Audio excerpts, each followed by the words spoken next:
The gunshot echoed through Concord, Texas, as Lillian Summers sprinted down the dusty Main Street, her skirts hiked up past her ankles, propriety be damned.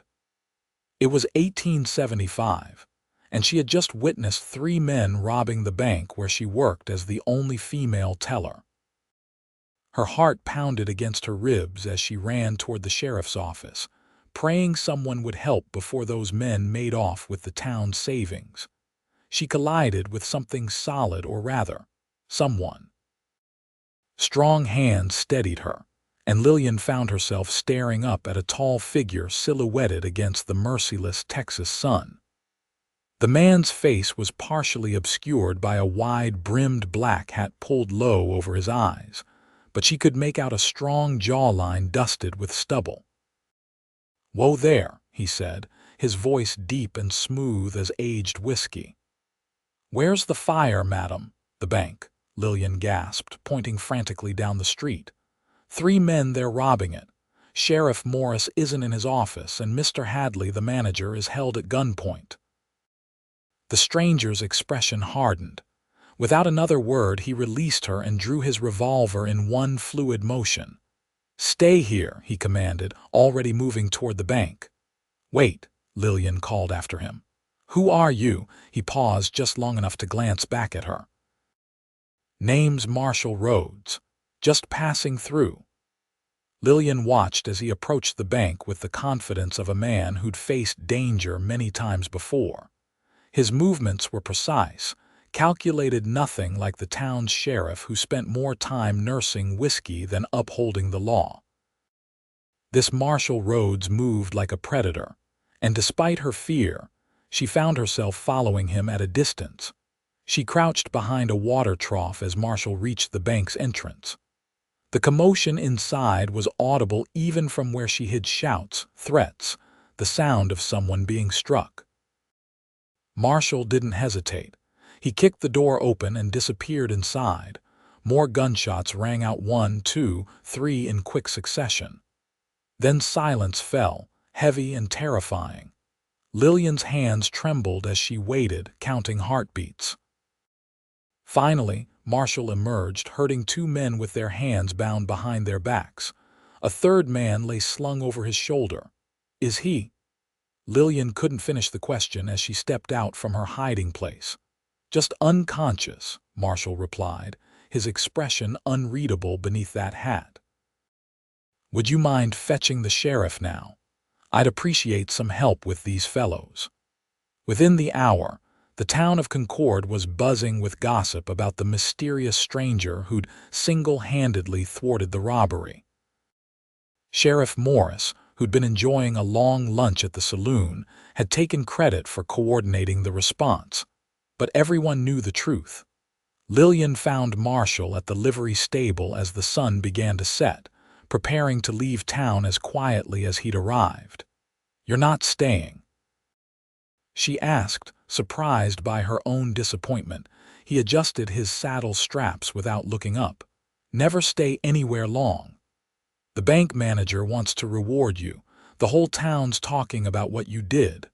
Marshall shook his head. "Don't need a reward for doing what's right, miss." "Summers?"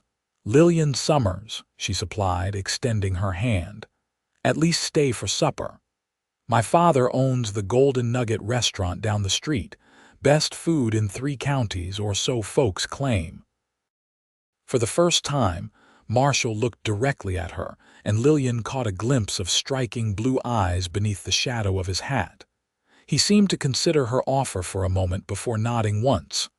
"1 meal," he agreed. "Then I'll be on my way." The Golden Nugget was packed that evening, every patron eager to catch a glimpse of the hero of the day. Lillian's father, Theodore Summers, insisted on serving Marshall personally, refusing payment and plying him with the restaurant's finest offerings. "So, Mr. Rhodes," Theodore said, pouring Marshall another cup of coffee, "what brings you to our little corner of Texas?" Marshall shifted in his seat, clearly uncomfortable with the attention. "Just traveling through, sir." "To where, if you don't mind my asking?" "Wherever the trail leads." Marshall replied cryptically, and Lillian noticed how he never removed his hat, even at the dinner table, something her father would normally consider the height of bad manners, but seemed willing to overlook given the circumstances. Over the next hour, townsfolk came by their table to thank Marshall, shake his hand, or simply gawk. He received their gratitude with quiet dignity but offered little about himself in return. Lillian, seated across from him, found herself studying the mysterious man who'd saved her life and possibly the town's future. He wasn't classically handsome like some of the young men who'd courted her in the past. His face was weathered by sun and wind, with a thin scar running along his jawline. But there was something compelling about him, a stillness, a watchfulness that made her feel both protected and slightly unnerved. "You're not much for conversation, are you, Mr. Rhodes?" she finally asked when they had a moment alone. The corner of his mouth twitched. "Never found much use for unnecessary words." "And what words do you consider necessary?" His eyes met hers again. "Warnings, truths, promises." There was something in the way he said promises that made Lillian's heart skip a beat. "And do you make many of those, Mr. Rhodes, promises?" "Only ones I can keep," he answered. And for a brief moment, his expression softened before he glanced away, tugging his hat lower as if to hide whatever emotion had threatened to surface. By the time dinner ended, Marshall had reluctantly agreed to stay the night at the town's small hotel, rather than camping outside of town as he'd planned. Lillian wasn't entirely sure why she felt relieved at this news, but as she bid him good night on the restaurant's porch, she found herself hoping he might stay longer than just one night. "Thank you again," she said, "for what you did today." Marshall nodded, his hat shadowing his features in the lamplight. "Just happened to be in the right place." "Well, I'm glad you were," Lillian replied. "Will I see you tomorrow before you leave?" He hesitated, studying her with an intensity that made her cheeks warm. "Perhaps." Lillian watched him walk away, his tall figure soon swallowed by the darkness. There was a story behind that man, behind that ever-present hat, and despite her better judgment, she found herself desperate to discover what it was. Morning arrived with unexpected news. The bank robbers Marshall had captured were part of the notorious Blackburn gang, wanted in 3 states. The reward for their capture was substantial, and Sheriff Morris insisted that Marshall come to his office to claim it. Lillian spotted Marshall entering the sheriff's office as she walked to work. He wore the same clothes as yesterday, simple, well-worn, but clean. And of course, the same black hat, pulled low over his brow despite the early hour. Later that morning, Marshall appeared at the bank, catching Lillian by surprise as she counted out change for Mrs. Peterson. "Mr. Rhodes," she said, unable to keep the smile from her face. "I thought you'd be halfway to wherever by now." "Had some business to attend to," he replied, waiting until Mrs. Peterson had left before approaching the counter. He slid an envelope across to Lillian. "For the bank. The reward money for those robbers." Lillian stared at the envelope, then back at him. "All of it, but it's yours. You earned it." Marshall shook his head. "The bank was robbed. Seems right the money goes back where it belongs." "That's very honorable," Lillian said, genuinely impressed. "But surely you can keep some of it." "Don't need it," he said simply. "Got everything I require." Lillian wasn't sure what compelled her next words.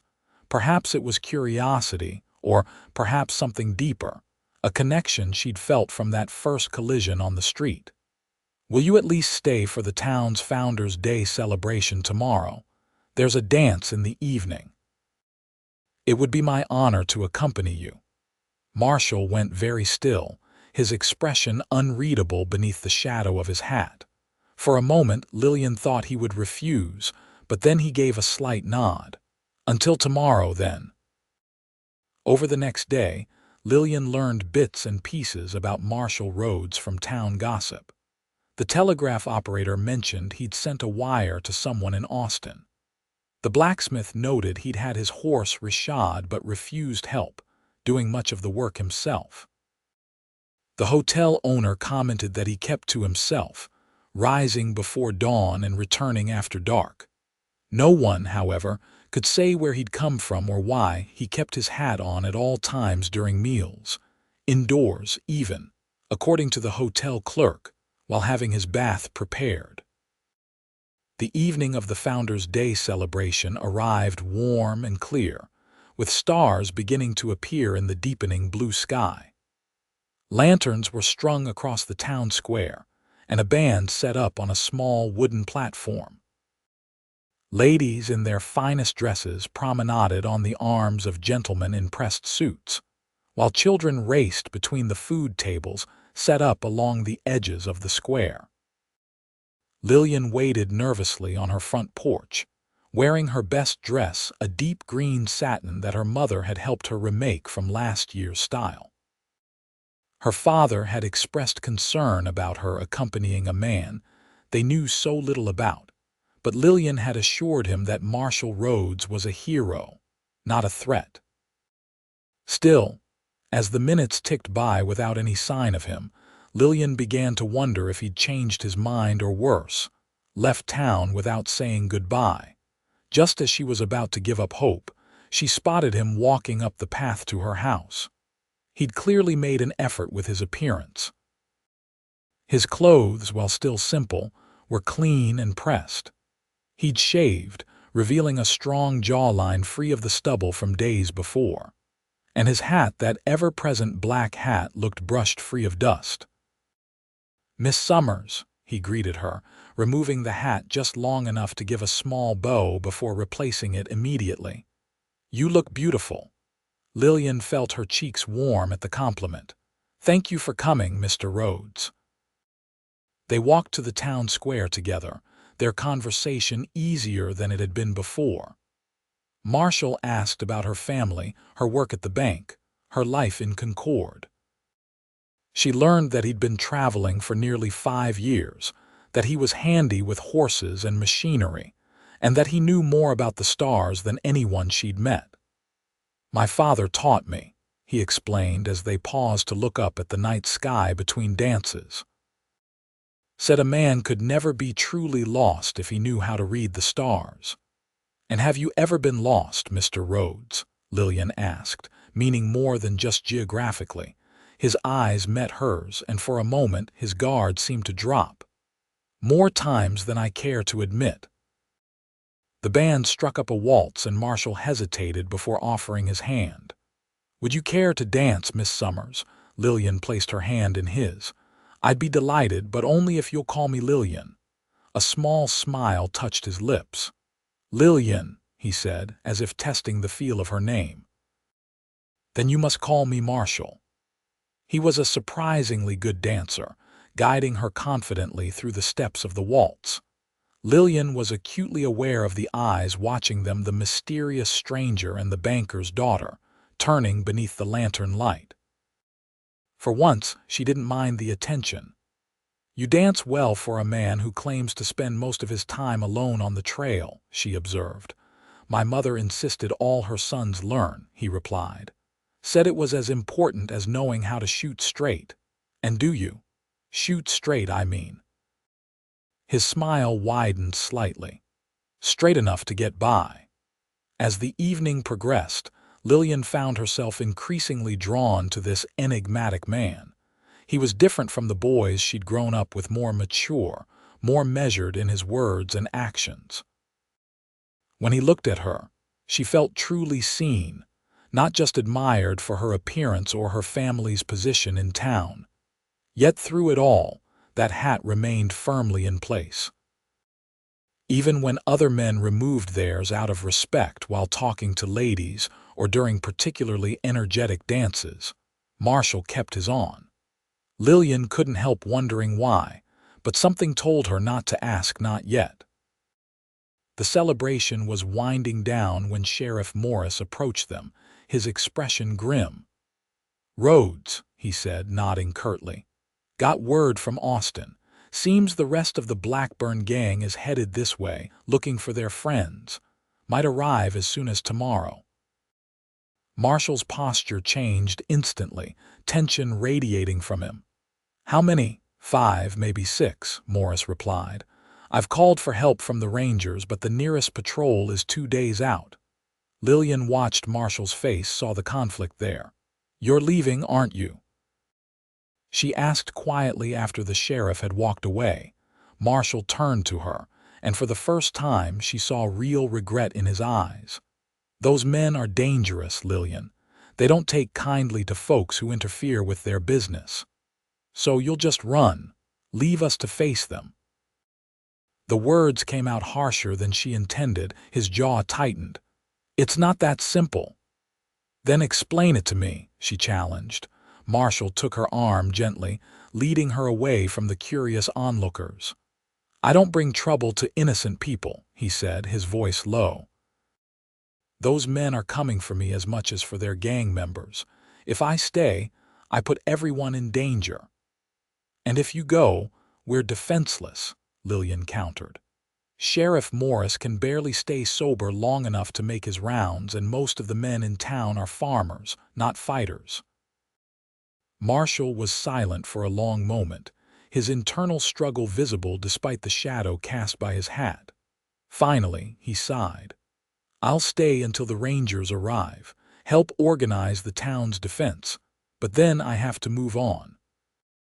Relief flooded through Lillian, followed quickly by a sharp pang at the thought of his inevitable departure. Thank you. They walked back to her house in contemplative silence. At her front door, Marshall hesitated, then took her hand in his. Lillian, he began, then stopped, seeming to struggle with his words. Yes, she prompted, heart racing. Instead of speaking, he lifted her hand to his lips, pressing a gentle kiss to her knuckles. Good night, he said softly, releasing her and stepping back. Lillian watched him walk away, confused by the tumult of emotions she felt.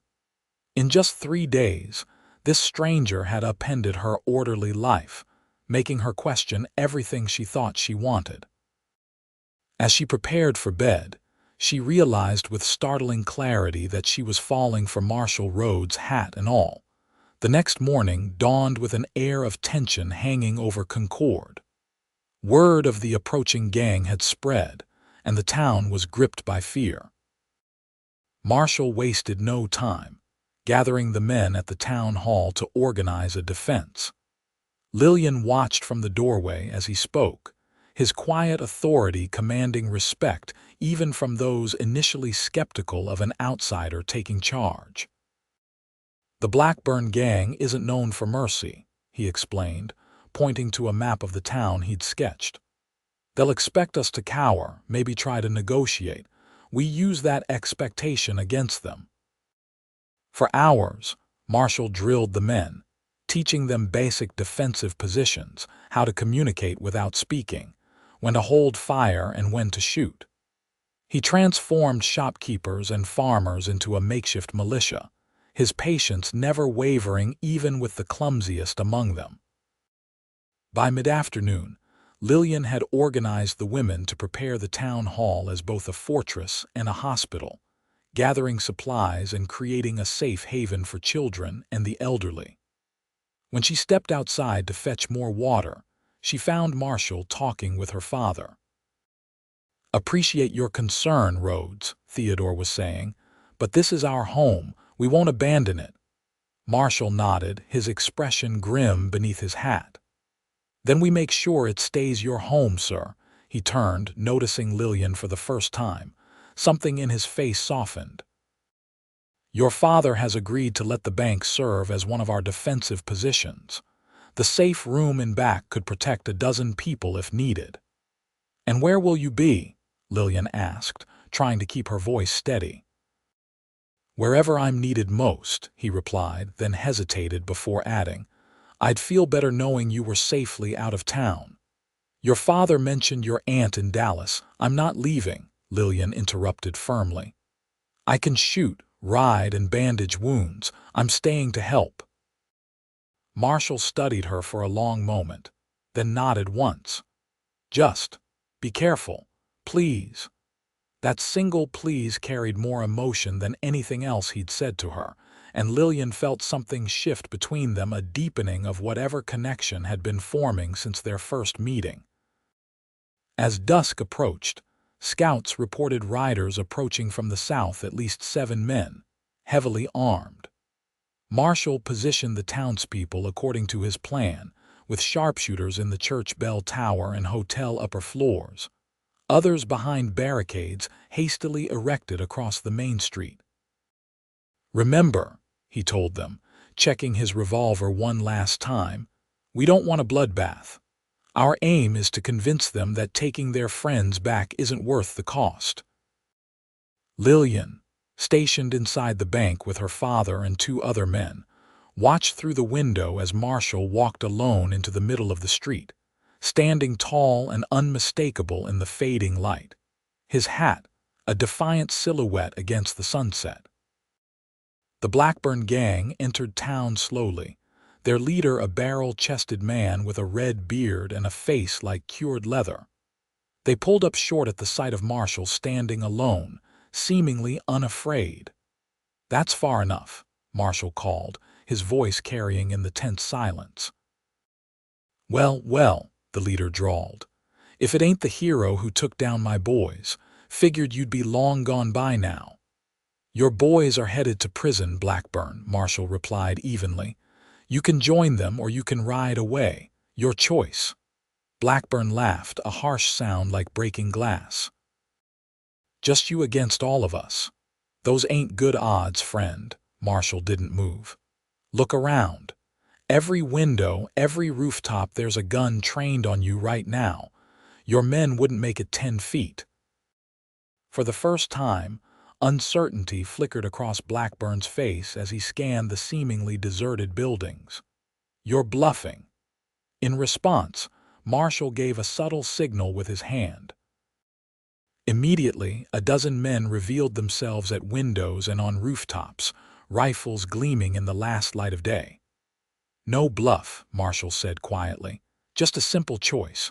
Leave now or don't leave at all." For a moment the world held its breath. Lillian's heart pounded so loudly she was certain everyone could hear it. Then Blackburn spat in the dirt. "This ain't over," he growled, turning his horse. "I don't forget a face." "Neither do I," Marshall replied, not moving until the last rider had disappeared from view. The town erupted in cheers as Marshall walked back to the defensive positions, checking that everyone was maintaining vigilance. "They might circle back," he warned. "We keep watch through the night."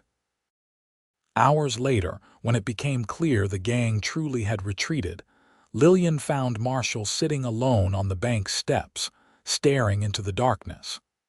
"That was either the bravest or the most foolish thing I've ever witnessed," she said, settling beside him. He glanced at her, the ghost of a smile on his lips. "Sometimes they're the same thing. You knew they might shoot you where you stood." Marshall shrugged. "Better me than half the town in a gunfight." Lillian studied his profile in the moonlight, taking in the strong lines of his face beneath that ever-present hat. "Why did you really stay, Marshall? You could have left before they arrived." He was quiet for so long she thought he might not answer. When he finally spoke, his voice was so low she had to lean closer to hear. "Maybe I found a reason to stand my ground for once." The way he looked at her then made Lillian's breath catch in her throat. Before she could respond, a shout came from down the street, one of the watchmen. Marshall was on his feet instantly, hand on his revolver. "Stay here," he ordered, already moving toward the commotion. Lillian watched him go, her mind swirling with unspoken words and unfamiliar emotions. Whatever his reason for staying, she was grateful for it and terrified of what would happen when he inevitably left. Dawn broke with news that 2 of Blackburn's men had tried to sneak back into town during the night to free their imprisoned companions. They'd been captured without bloodshed, thanks to Marshall's carefully planned watch rotations. The town celebrated their victory with relief and growing admiration for the stranger who'd saved them twice now. Sheriff Morris, sobered by the night's events, sent another telegram to the Rangers, updating them on the situation. "They'll be here by tomorrow afternoon," he told Marshall as they secured the new prisoners. "Figure they'll want to take all 4 back to Austin together." Marshall nodded, his expression unreadable beneath his hat. "I'll be moving on then, too." Lillian, who had brought coffee to the men standing watch, felt her heart sink at his words. Tomorrow, just one more day, and he would be gone from her life as suddenly as he'd entered it. Throughout the day, she found reasons to be near him, bringing food to the jail, helping organize the town's continued vigilance, offering to mend a tear in his coat sleeve. Marshall seemed equally drawn to her, his eyes following her movements, finding excuses to check on her well-being. By evening, an unspoken tension had built between them, filled with things neither seemed able to say. When Marshall escorted her home after her shift at the makeshift hospital, they walked slowly, as if trying to stretch the moments together. "Will you tell me where you're headed next?" Lillian asked as they reached her porch. Marshall looked out at the darkening sky. "North, maybe. Haven't decided yet. Just wandering. It's what I do," he said simply. Lillian gathered her courage. "It doesn't have to be. You could stay, Marshall. The town would welcome you." "We need a deputy sheriff, and after what you've done, I can't," he interrupted, his voice gentle but firm. "This isn't the life for me, Lillian. Because of your hat." The words escaped before she could stop them. Marshall went very still. "What?" Lillian flushed but pressed on. "I've noticed everyone has you never remove your hat. Not indoors, not at the dinner table, not even at the dance. There's a reason, isn't there? Something you're hiding." For a moment she thought he might walk away without answering. His jaw tightened and his eyes, shadowed by the hat's brim, became unreadable. "It's late," he finally said. "You should go inside." "Marshall, please." Lillian reached for his hand. "Whatever it is, good night, Miss Summers," he said formally. Withdrawing his hand from hers and turning to leave, Lillian watched him walk away, her heart aching with regret. She'd pushed too far, asked for more than he was willing to give. As tears stung her eyes, she whispered, "I'm sorry," though he was already too far to hear. Sleep eluded her that night.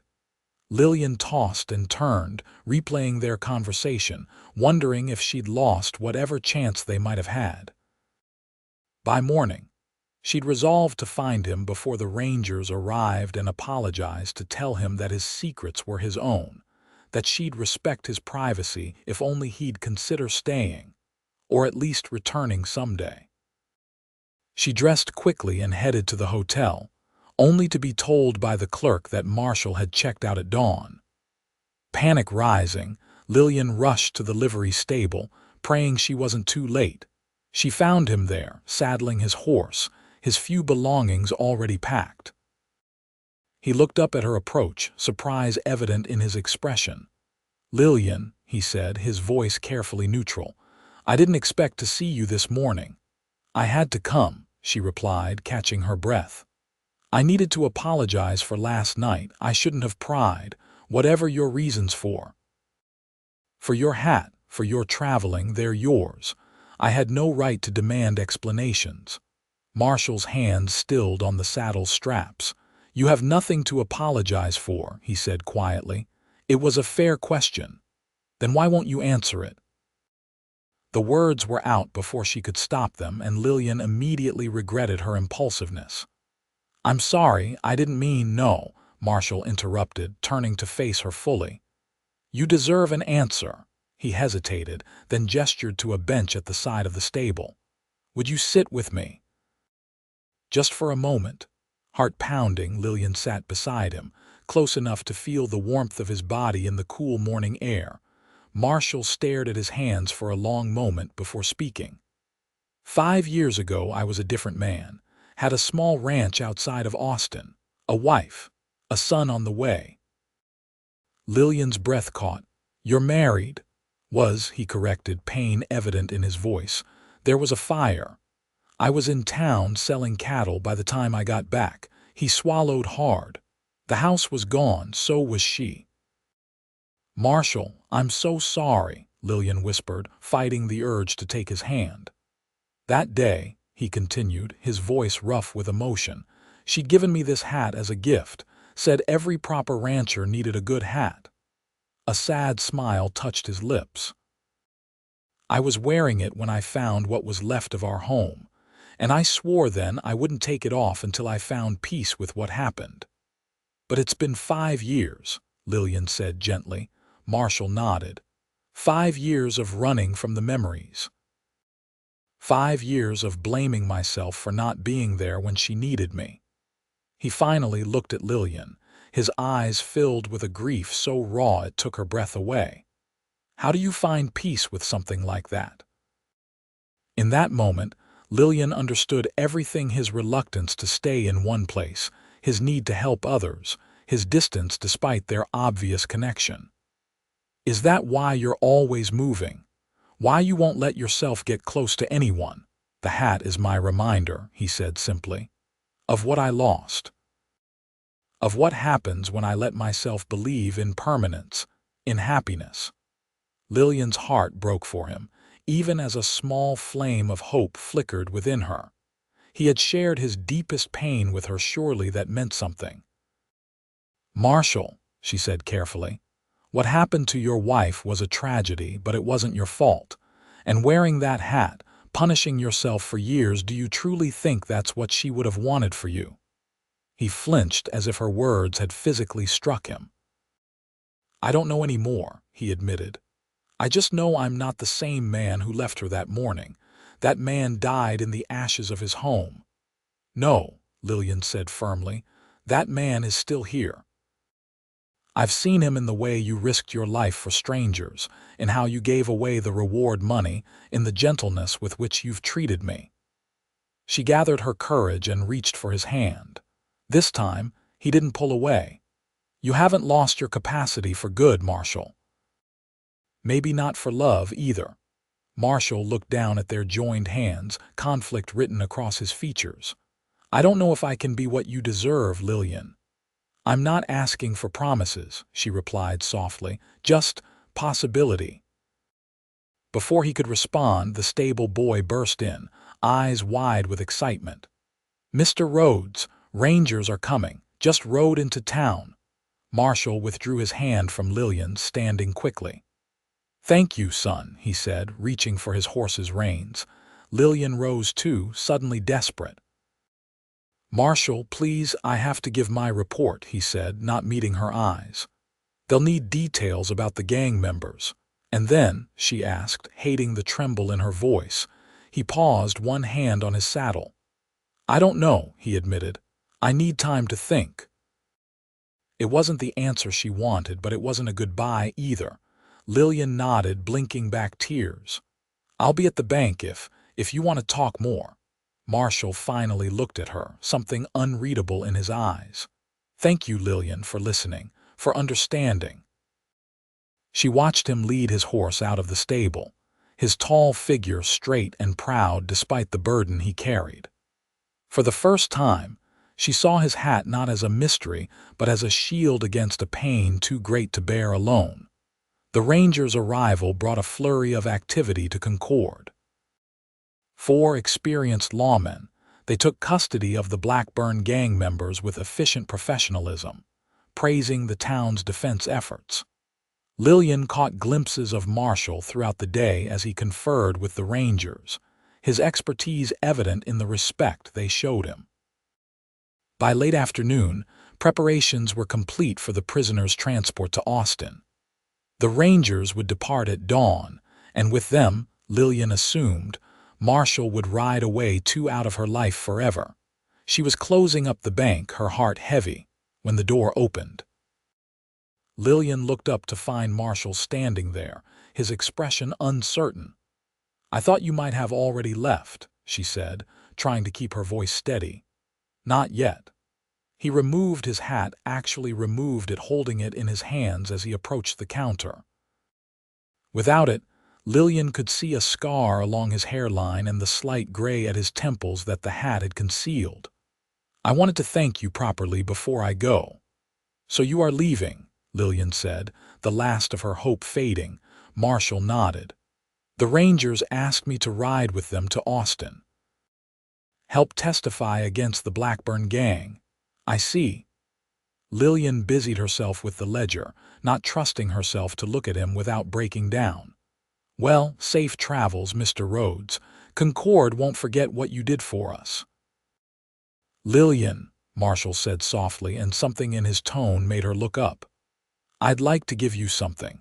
Before she could respond, he placed his hat on the counter between them. Lillian stared at it, uncomprehending. Your hat. But you said... I said I wouldn't take it off until I found peace, he interrupted gently. This morning, when I told you about my wife, about the fire, it was the first time I've spoken of it to anyone. For 5 years, I've carried that grief alone, let it define me, limit me. He took a deep breath. Then I met you. In just a few days, you've shown me that maybe there's more to life than running from ghosts, that maybe I can honor her memory without sacrificing my future. Hope bloomed in Lillian's chest. What are you saying, Marshall? I'm saying I need to go to Austin, see this through to the end. He reached across the counter, taking her hand. But then, if you'll have me, I'd like to come back. Maybe see if Concord needs a deputy sheriff after all. Tears filled Lillian's eyes. And the hat. Marshall smiled, a real smile that transformed his face. I'm thinking it's time for a new one. This one carries too many sad memories. His expression grew serious. I can't promise I'm whole, Lillian. There are parts of me that might never be. But if you're willing to be patient with a broken man trying to put himself back together. Lillian circled the counter to stand before him, reaching up to touch his face, the face she'd only ever seen partially hidden by shadow. We're all broken in some way, Marshall. The question is whether we let someone help us heal. He leaned into her touch, his eyes closing briefly. I'll be gone a month, maybe 2. Will you wait? Instead of answering, Lillian rose on her tiptoes and pressed her lips gently to his.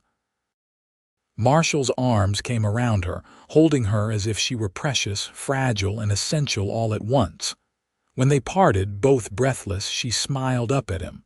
I'll wait, she promised. However long it takes. The following morning, Lillian stood with the rest of the town, watching as the Rangers prepared to depart with their prisoners. Marshall sat atop his horse alongside them, looking different without his hat, more open, somehow more present. As they rode out, he turned back, his eyes finding hers in the crowd. He raised his hand in a gesture that was part wave, part promise, and Lillian returned it, knowing this wasn't an ending but a beginning. 2 months passed slowly for Lillian. She threw herself into her work at the bank, volunteered at the church, helped her father expand the restaurant, anything to keep her mind occupied during the long wait. Letters arrived from Marshall every week, detailing the trial preparations, the Rangers' offer of a permanent position which he declined, his growing certainty that returning to Concord was the right choice. With each letter, Lillian's conviction grew. This was no passing fancy, no dramatic infatuation born of danger and heroism. What she felt for Marshall Rhodes and what he seemed to feel for her was genuine, a connection forged through understanding and acceptance.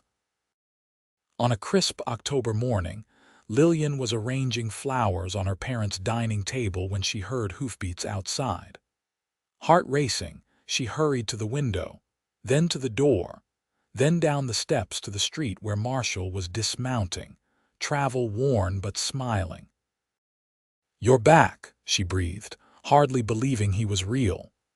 "I promised I would be," he replied, his eyes never leaving hers as he approached. He wore a new hat lighter in color, less imposing, but removed it as he reached her, tucking it under his arm before taking her hands in his. "The trial?" she asked. "Over. They'll hang Blackburn next month. The others got 20 years each." He squeezed her hands gently. "It's done, Lillian. That chapter's closed." "And now?" she asked, hardly daring to hope. Marshall smiled, and it was like watching the sun break through clouds. "Now I'm hoping Sheriff Morris meant it when he said Concord needs a deputy. And I'm hoping the most beautiful woman in Texas might consider courting a former drifter with a complicated past." Lillian's laugh was pure joy. "I think both could be arranged." In the months that followed, Concord watched with interest as the taciturn deputy courted the banker's daughter with quiet devotion. Marshall settled into town life with surprising ease, his natural authority and fairness making him respected by all. When Sheriff Morris announced his retirement the following spring, the town council unanimously appointed Marshall as his replacement. Lillian and Marshall were married in the summer of 1876, a year after their first meeting. The ceremony, held in Concord's small church, was attended by the entire town, and a contingent of Texas Rangers who'd become Marshall's friends during the Blackburn trial. As they exchanged vows, Marshall wore no hat, his face open to the light streaming through the stained glass windows, his eyes never leaving Lillian's as he promised to love and cherish her all the days of his life. At the reception, held in the town square where they danced that fateful night, Theodore Summers raised a glass to the newlyweds. "To Sheriff and Mrs. Rhodes," he proclaimed, "may your lives be filled with joy, your home with love, and your hearts with peace." Later, as they danced beneath the stars, Lillian rested her head against Marshall's chest, listening to the steady beat of his heart. "Happy?" he asked softly, his breath warm against her hair. "Completely," she replied, looking up at him. "And you, any regrets about staying in one place?" Marshall's smile was tender as he brushed a strand of hair from her face. "Only that I didn't do it sooner." As the years passed, Marshall and Lillian built a life together in Concord that exceeded both their dreams. The town flourished under Marshall's protection, becoming a hub of commerce as the railroad expanded west. Lillian eventually took over management of the bank, instituting lending practices that helped small ranchers and farmers survive the difficult seasons. Their home, a modest house on the edge of town with a view of the rolling Texas hills, became known for its warm hospitality and open door. Marshall's nightmares grew less frequent with time, though Lillian knew there were still nights when the memories haunted him. On those nights, she would hold him close, reminding him with her presence that he was no longer alone in his grief. In the spring of 1878, their family expanded with the birth of their son, whom they named Thomas Theodore Rhodes. Marshall, who had feared he might be overwhelmed by memories of the child he'd lost, instead found new purpose in fatherhood, approaching it with the same quiet dedication he brought to everything important in his life. 2 years later, their daughter Elizabeth joined the family, her arrival coinciding with Concord's selection as the county seat, a double blessing that the town celebrated with particular enthusiasm. On their 5th wedding anniversary, Marshall took Lillian on a picnic to the spot where he'd proposed, a hilltop overlooking the valley, with wildflowers carpeting the ground in a riot of color. As they watched the sunset paint the sky in shades of gold and crimson, he presented her with a small wooden box. Inside lay his original black hat, carefully preserved. "I don't understand," Lillian said, looking from the hat to her husband in confusion. Marshall took her hand, his thumb tracing circles on her palm. "For 5 years this hat was a symbol of everything I'd lost," he explained. "For the past 5 years it's been a reminder of everything I've found." He smiled at her, the lines around his eyes crinkling with happiness. I thought our children might like to know the story someday, how their father was too stubborn to remove his hat, and how their mother's compassion helped heal his broken heart. Lillian's eyes filled with tears. I love you, Marshall Rhodes, hat or no hat. And I love you, Lillian Rhodes. More than I ever thought possible. As they made their way home in the gathering twilight, Lillian reflected on the strange and beautiful path that had led them here. A bank robbery, a mysterious stranger, a hat that concealed both scars and secrets, all coming together to create a love story neither of them had expected, but both now treasured above all else.